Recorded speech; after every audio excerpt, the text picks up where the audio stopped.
Hi, I'm Zahara McGill. I am the founder and producing artistic director of First World Theater Ensemble. I started First World Theater out of frustration.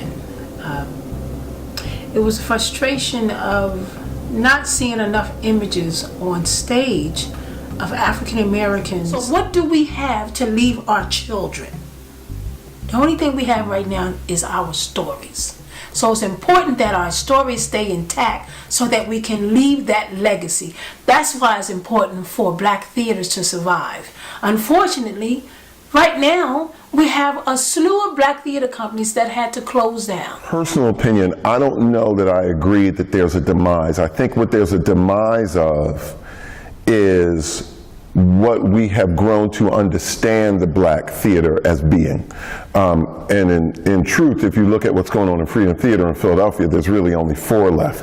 But when you look at least that I've seen, and what's happening, like it happened in the Black Arts Movement, if you look at the street, like if you look at communities, I think there's actually a resurgence of young people that are making really interesting, really smart kinds of theater at places all over the country, like CEC, where we are right now. Another thing that I admire about First World is they're trying to reach out to the community. In the community, we're in West Philly, and trying to bring people of color into the theater, which is hard to do. I mean, I'm a Barrymore judge, so I see 60 plays a year. A lot of times I'm the only black person in the audience, or maybe one of 3 or 4. Growing up in the 70s in Harlem, I was taught theater by a gentleman named Al Fan, and I didn't pay any money to learn this craft. It was given to me free. There was a social program called Each One Teach One in Harlem, and it taught inner city kids different things other than basketball and sports, but it taught them how to write books, how to write poetry, how to appreciate theater, how to understand how art imitates life, and how to use the things that you learn from watching a play,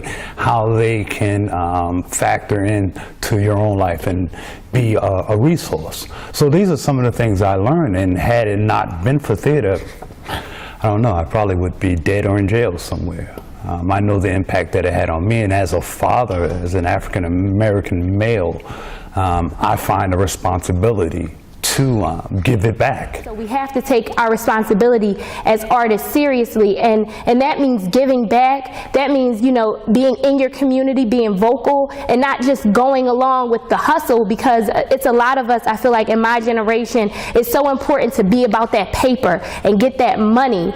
But nothing in life is free. You're going to have to sacrifice something, and I'm just saying, don't sacrifice your dignity, don't sacrifice your integrity for anything.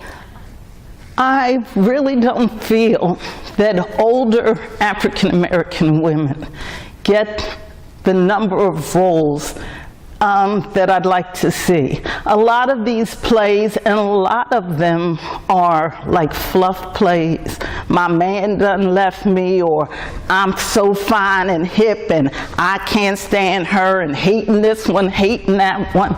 But one thing I've found is the work that I've received from First World Theater Ensemble has been meaningful, cutting-edge work that includes the community, which older women are a part of. So it's representing the community, it's telling our story, which our mothers, grandmothers, great-grandmothers have always been a part of. In fact, they've been key. So, how hard is it for a black actor like myself to maintain my dignity in choosing roles, accepting roles, and working in, let's say, mainstream theater in America?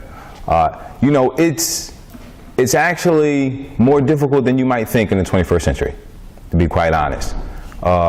When I first came home from school and I was doing theater, just getting to know the area, it was like, I worked with whoever would accept me. And in a lot of cases, that was black theater, right? Black artists. you know, the actor and director coming to a place where we see a character. Because both of those voices are important. But I was too worried about being either considered angry, right, or somebody who didn't take direction well, or something like that. So I can remember one show in particular where a director wanted my character to like dance, basically the whole show. And I was only one of the few black people in the show. And I approached the director and I said, well, I don't think that's appropriate. You know, a couple times would be fine, you know, once or twice here and there.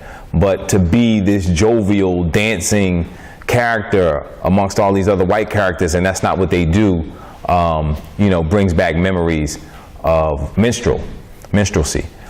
So, you know, but it took me a while to get there because I didn't want to rock the boat initially, early on, when I was starting to get offered these roles. I think the African American theater community is necessary. For people like me, on my personal experience, it's an avenue where you get to make connections, where you get to get your feet wet, where you get to gain experience, where you get to build your resume, where you get to learn the inner workings of what theater is. Sometimes, most of the time, we come in and we don't know which way to go. Whether you've had training or not have training, you still need that avenue, and you still need those who have experiences to help you along the way.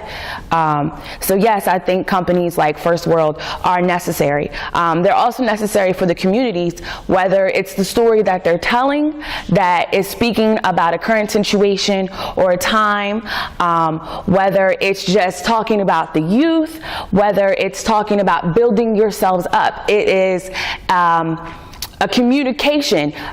For me, theater is like church, right? It's a way to get out a message that everybody can understand and take it in for themselves and digest. So companies, small African American companies like First World are absolutely necessary.